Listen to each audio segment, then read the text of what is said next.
everybody, and welcome back. So today I'm going to be doing a 100 baby challenge home, and just for fun I started one of these challenges, so I thought it'd be nice to have a pretty house to do it in. And this house comes out to be about 120,000 simoleons, so it's on the pricier side, but your Sims will earn some money and should hopefully earn some money. And I know this isn't a house for everyone, and there's a lot of bedrooms in this home, so it's a little excessive for a normal house. But I think if you did just want to play in it and use it as a regular house, you totally could. There are so many ways you could change it up a little bit, make it more usable for just a regular home in The Sims. But here I'm on the roofing, and it took me forever to do this. I did this weird front piece, which I will get rid of right there, and I do a balcony up here instead and do this little grass area where I'll be putting plants and stuff and make it kind of a greenery area because the balcony was pretty big. But I could not figure out how to roof this. I am not the best roofer, so it's not my strong suit. And you guys might come up with a great idea to do that, but I could not, so I just did a balcony.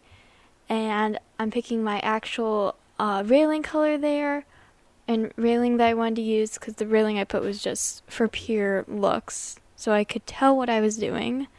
And now I'm just going to be putting on the roofing color. I used this solar panel roof panel thing because I wanted to use that, and you can get energy from that and make your house cheaper. And I don't think the roofing is anymore or super expensive in any way, so I thought it was kind of a money saver idea. And I'm just putting the flooring out here and then working on the outdoor walls, exterior walls. And I end up going with this season's paneling that I always use. I use this in almost every single build, and I really need to branch out from it. So I am going to be finishing up the balcony here, adding a little bit of trim on the edges so that the railing does not look as weird. And then I'm adding the door and the windows, and I use these doors and windows from Snowy Escape, and I think they look really good.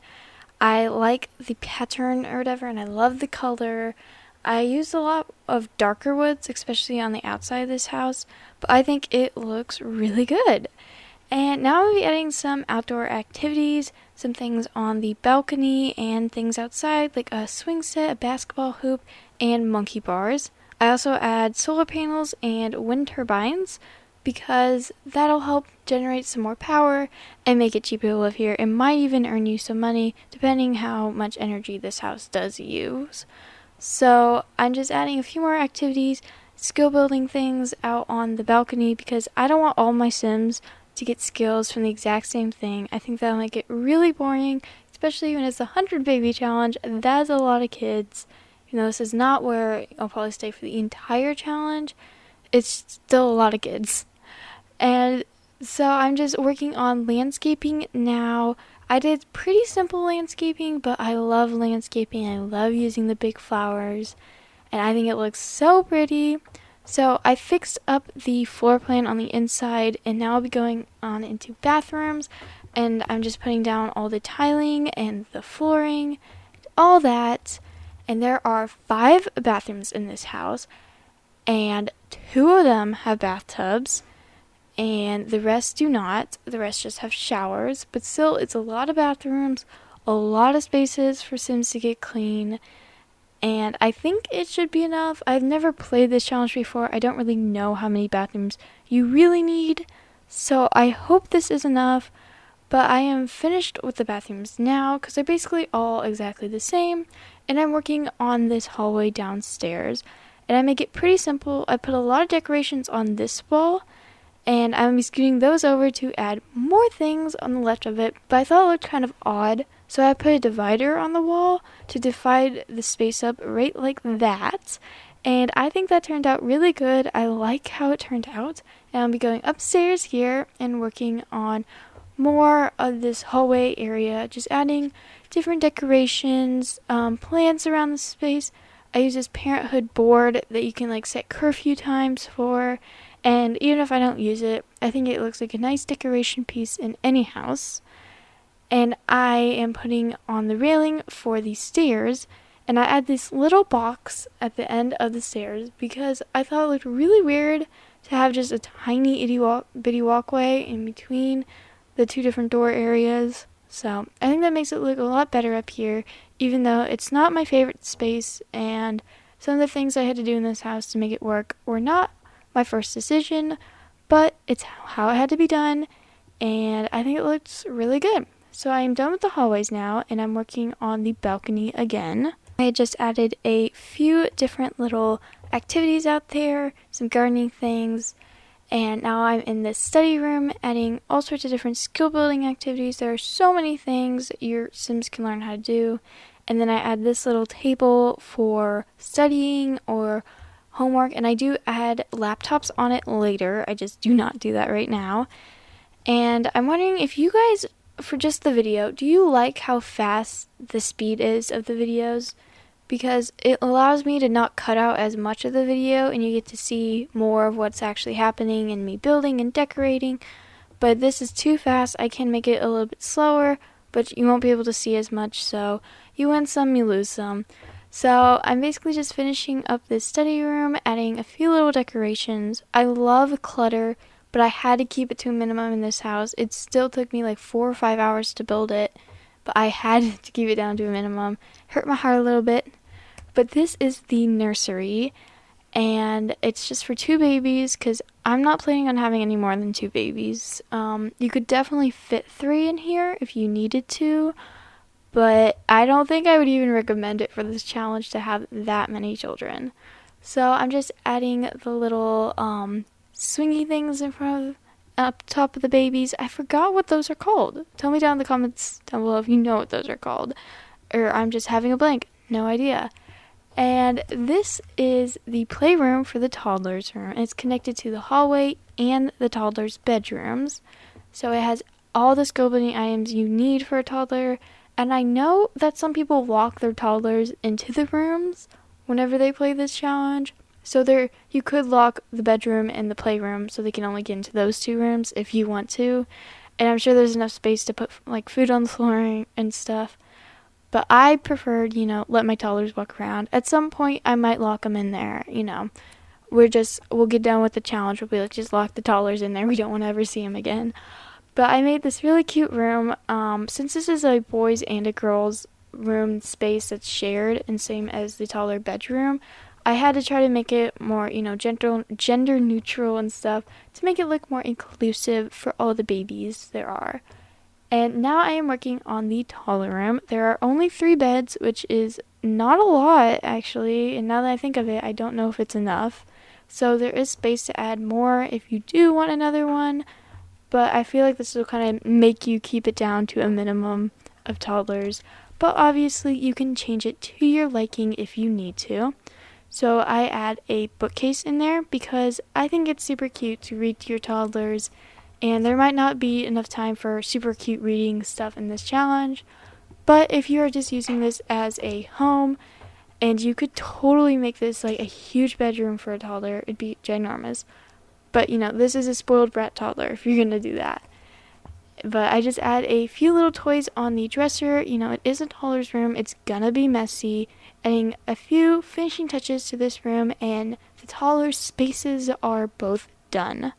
Now, moving on from that, I am starting in the master bedroom, and I make the color theme white to begin with, white and black, which it does get a little bit brighter as time does go by, but I'm not a fan of this room. It's not my favorite. I don't like the shape of the room, and I don't like that the bed is uncentered from the wall. That just all kind of bothers me, but I'm okay, I'm fine.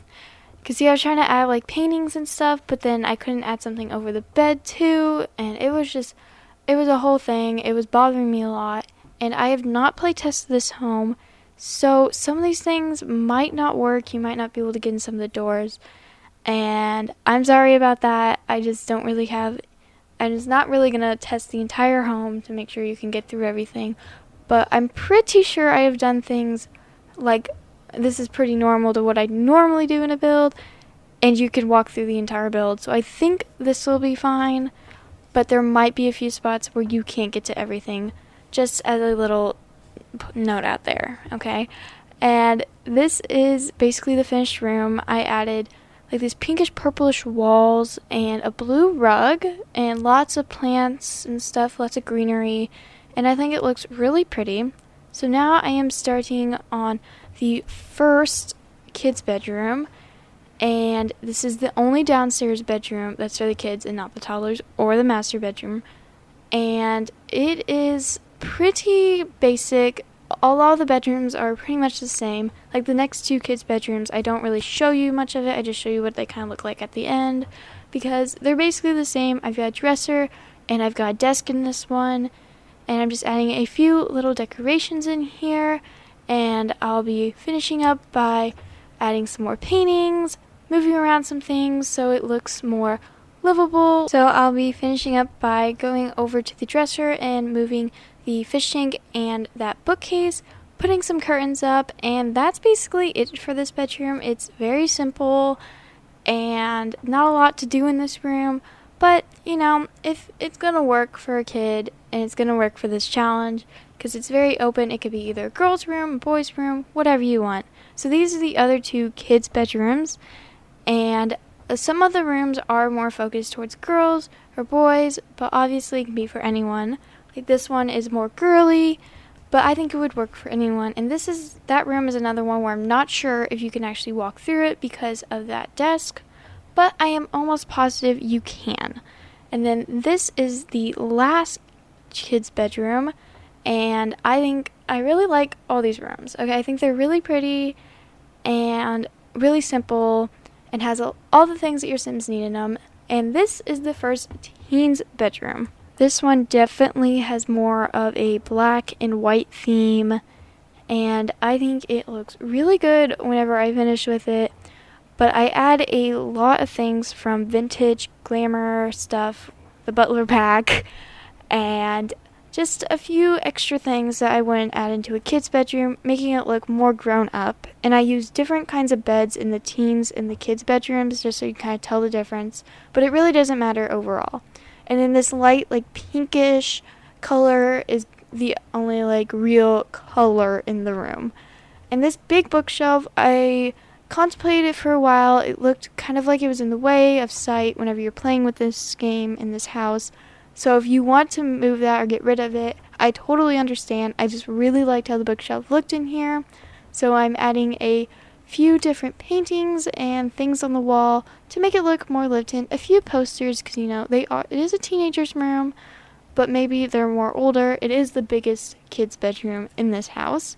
So that was kind of the end of the second bedroom back there. And it was more of a blue and green theme bedroom, but this is the last teen's bedroom, and it had a lot of cooler colors, and I think that one was super pretty. But now we are starting on the kitchen. Obviously, if you want a better look of those bedrooms or any of the bedrooms, there will be screenshots at the end for you to see. It'll make the bedrooms look a lot better, and you'll be able to see the entire bedroom. So I'm just adding all the appliances that I need in the kitchen, just putting the basic kitchen there, and I have a island, and I really like that. I love islands in this game. I think they look so pretty and add a lot more space to a kitchen. So this is what the living room looks like. It's only a 6-seater. It can only sit 6 Sims, but I don't think you're going to have all 8 of your Sims watching TV all at once because it's almost impossible in this game. Now I am adding in the dining table, which only seats 6 Sims again, but obviously there's some space at the counter where your Sims can sit and eat if you want. But the overall decor color of this house, or this living space here, is a kind of pale pink and purple color scheme, which is not normally what I would go for, but it just kind of worked in this space, and I think it looks really good and really pretty. So I'm just adding a few of the last little decorations in here to finish off this room, keeping it really simple though, because I didn't want to make it too cluttered or too much, and I didn't want to make the price go too much up with just useless clutter. So now I am just kind of finishing off. We'll be heading on into screenshots real shortly, so if you did enjoy this video, please give it a thumbs up, subscribe, and hit that notification bell. I'll see you guys all next time. Bye for now.